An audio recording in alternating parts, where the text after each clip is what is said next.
So we've had a go at using the light function. I'm going to show you some other functions today, such as the colour. Okay, so if you click on the little thermometer at the bottom, we can actually change it to black and white, and we can have a play around with some of the colours here. So the first dial is temperature. I can increase and decrease, which makes it warmer or cooler, depending on what you prefer. This is quite an autumnal photograph, so I'm going to make it a little bit warmer just to emphasise that.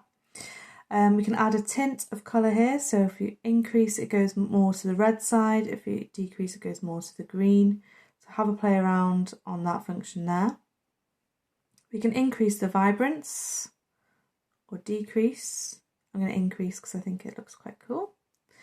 And I can increase or decrease the saturation. I'm not going to increase it too much because I think it looks quite bright already.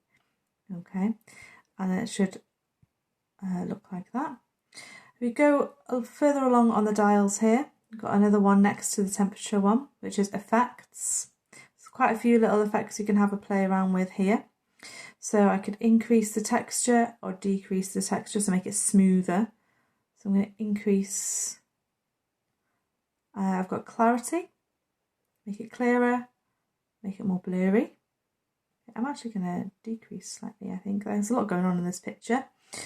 Dehaze, increase, decrease, have a play around here.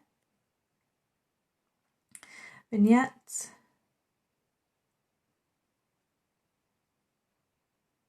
Oh, I quite like that one, looks quite spooky. So have a play around with some of the different effects on here and see what you can come up with. It's quite a lot to have a go at there. You can also sharpen the image on the next setting. Have a play around with some of the dials on here. And once you're happy with it, click off it.